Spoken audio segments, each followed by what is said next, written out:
call volume, which is a good thing for our citizens. I mean, everybody's staying pretty healthy.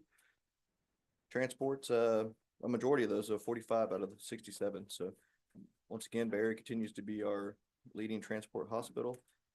And other than that, the response times are still staying good and on track, shaving off a little bit over 26.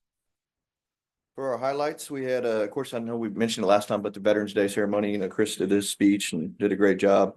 Homecoming parade, the turkey trot standby, and then myself, Tyler, and Paul all went to the state EMS conference, and that was in Fort Worth. It was a great time. It's really expanded. It moved from Austin last year to Fort Worth this year, and seemed like people really enjoyed it, and the attendance was a lot higher.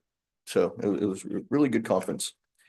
Other than that, like I mentioned the last time, I got appointed to the governor's medical board, and since then they have appointed me, or I guess voluntold me that I would be on the wall time task force and the reduction of RLS, which is a red light sirens. So essentially what that is whenever we transport to the hospitals, sometimes we sit on the walls for a while of waiting on a bed or, someone else to take our patient. And it's a statewide issue. And that's just from how busy, the hospitals are. And so they're trying to come up with a solution. So the governor's asked for a committee to look into this and figure out what we can do to solve the problem. So that's for the wall time, and then the reduction of the red light sirens. They're doing a lot of studies across the entire nation on, is it necessary to run lights and sirens to EMS calls? Or are we causing more accidents or having other problems with that, with responding with an emergency? How much of a time frame difference is it? Is it really affecting it? So anyway, there's another committee for that to try to figure out if what we're doing is a good thing or not. So Sometimes they get people out of the way. yeah, I mean, they don't get out of your way anyway, so you I might know, as well I wait for them, I see guess. y'all behind, like I'm going, you're gonna get run over. Yeah, but I watched you guys come through an intersection the other day, and it wasn't like he just went through it at 60. He They better came not. You in. call me if you see No, no, that. no. He came in and slowed all Yeah. the way down, Yeah, almost to we a stop. They're and supposed then- to stop no yeah. matter what. So, Yeah, I thought it was slow down. Yeah. I mean, you can get kind of a rolling stop, but essentially our crews are supposed to stop and Yeah. go. But it's not just that, I mean, a lot of other cities, they depend on, there's a mechanism inside their lights and their sirens that change the lights. So, they'll hit them, even if they're red, they're looking at them and they'll hit them, and then that thing will change the lights. Well, I mean, you're causing everybody else Yeah. to stop abruptly and everything else. So, I mean, the safest thing to do is do what we've been doing, is slowing down or stopping almost at the intersections. But who knows? I know there's a lot of accidents across the country with ambulances and fire, police, EMS, everybody. So they're trying to figure out, put a stop to it. So any other questions or anything? No. Congrats to all your accolades that you, Thanks. No, we're working hard to we're proud of you. definitely putting Port A on the map across the state and trying to do bigger and better every day. Thank you. Good Well, job. great job. All Have fun And Merry tonight. Christmas. I'm sorry we didn't get invited to the party. Yeah. So hurry this meeting up, Mayor. Yeah.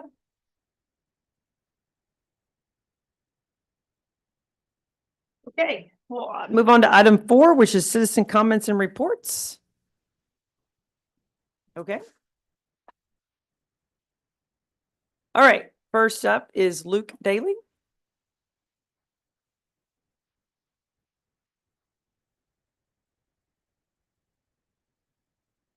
Luke Daly. I want to compliment the city on the beautiful new chairs. They look very comfortable for long meetings. I also want to compliment the city and the jetty and Port Aransas Conservancy for straightening out the issue with the marina lease. That is definitely needed, and it took a lot of work by a lot of people to get that done. Third of all, I want to comment on item G, the sign ordinance. If you want to improve the streetscape of this city, it needs to get cleaned up.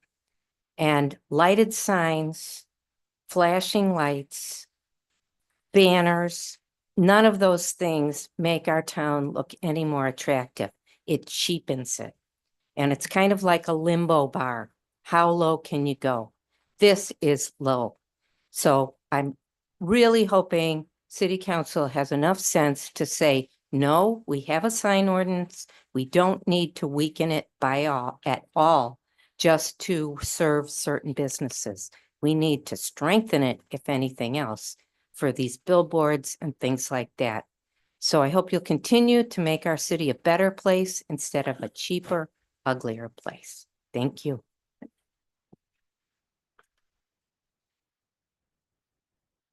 Next is Kathy Fulton. Back isn't that good anymore. Hi, Kathy Fulton, P.O. Box 457, Port A. I'm gonna jump into this part real quick. My only comment, I was actually gonna make a different comment, but I wanted to just cover this on item G, the discussion about signs. I'm not sure what the discussion is gonna be about. But I do want to say, I think that I know this came up, I believe it was in 2019.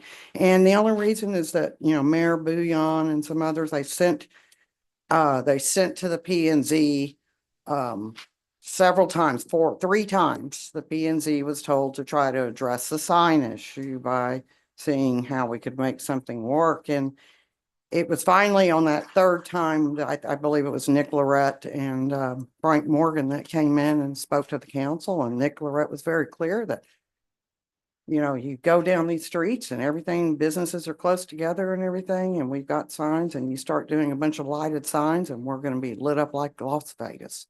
And so I would not want to see that happen here. I think it detracts. It does detract, like we don't have enough flashing lights in other areas. I mean, we can always go see flashing lights in a lot of other towns. And for me personally, banners, it's just me. I kind of think banners are a little bit tacky, is my own opinion, or some of the businesses seem to have like way too many for one little business, or they're always on the sidewalk and stuff like that. So, I would like to actually see a reduction of those if possible. But the main reason I wanted to get up here was just to wish all of you and thank all of you, wish you all a very good, happy Christmas, Merry Christmas, Happy Hanukkah, and have a good holiday. And thank you for everything that you do. All right. Thanks. Thank you. Merry Christmas to you too. Okay, that's it. So we'll go on to item 5, which is executive session. According to section 551071 of the Texas Open Meetings Act, to meet with its attorney to seek legal advice on a matter in which the duty of the attorney of the city ordinance counsel under Texas disciplinary rules and professional conduct and the State Bar of Texas clearly conflicts with the Texas Open Meeting Act relating to several items. Section 551072 of the Texas Open Meetings Act to discuss the purchase and exchange and lease of value of real property, because a deliberation in an open meeting would have a detrimental effect on the position of the city in negotiations with a third person relating to Ross Avenue, Lot 1, The Park, Port Aransas, Texas, Nueces County, Texas. And this is going to cover several items: recreational parking, warranty deed, Port Aransas Rec Center parking contract, and the Port Aransas Rec Center parking resolution. Additionally, section 551073 of the Texas Open Meetings Act to deliberate and negotiate a contract for prospective gift or donation to the governmental body, because deliberation in an open meeting would have detrimental effect on the position of the governmental body in negotiations with a third person relating to Ross Avenue, Lot 1, The Park, Port Aransas, Texas, Nueces County, Texas. And finally,